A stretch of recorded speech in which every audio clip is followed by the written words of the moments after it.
Hello everyone, Arpita আর কিট্টুর নতুন একটি ব্লগে তোমাদের অনেক অনেক স্বাগত।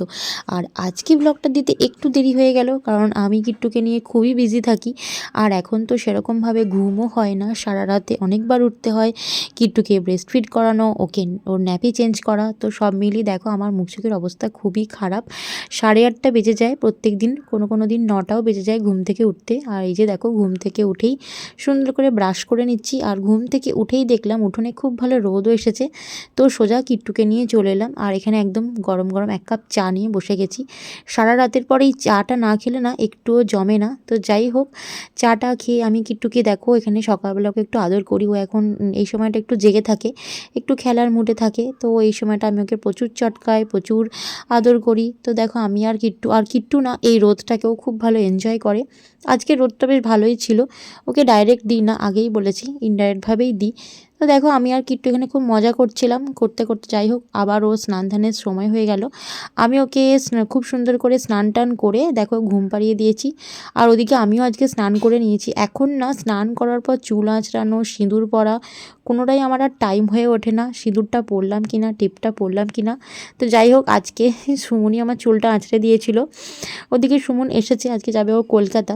তো দেখো আমার তারপর লাঞ্চ টাইম হয়ে গেছিলো। আজকে খেয়েছিলাম লাঞ্চে আমার ডিম মাছটা মোটামুটি প্রত্যেক দিনই থাকে, কারণ ডক্টরে বলেছে প্রচুর পরিমাণে ক্যালোরি ইনটেক করতে। তো আজকে ছিল ওই মানে চুনো মাছ বলে না, মৌরলা মাছ। তো মৌরলা মাছের ভাজা, আর ছিল লাউয়ের ডাল, আর ছিল হচ্ছে ডিম সেদ্ধ। আর খাবারটা আমি মোটামুটি ওই 12টা থেকে 12:30টার মধ্যেই করে নিই, নাহলে আবার প্রবলেম হয়ে যায়। আবার বিকেলবেলায় যেহেতু খেতে হয়, আর আমার না শুধু খাবার থেকে মনে হয় আমি কখন একটু শোবো আর কখন একটু ঘুমাবো। তো যাই হোক, ওদিকে দেখো আমার খাওয়া দাওয়া কমপ্লিট হয়ে যাওয়ার পর আমিও রেডি হয়ে নিলাম। ওদিকে দেখো সুমন যাবে কলকাতা, আর এখন যাবার আগে সবসময় সে তার মেয়ের সঙ্গে দেখা করে যায়।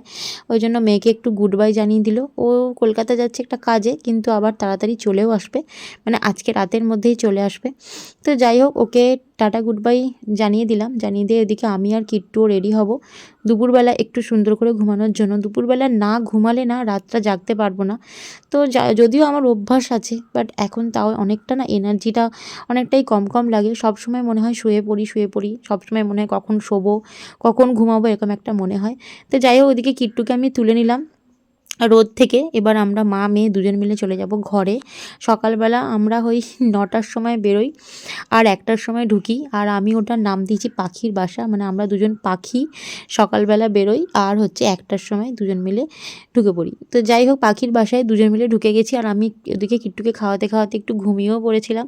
তো চলো ততক্ষণের জন্য সবাইকে টাটা বাই বাই। দেখা হচ্ছে আরও সুন্দর সুন্দর নতুন ব্লগ নিয়ে। অর্পিতা আর কিট্টুর চ্যানেলটা তোমরা অবশ্যই ফলো করো, ভিডিওগুলো লাইক আর শেয়ার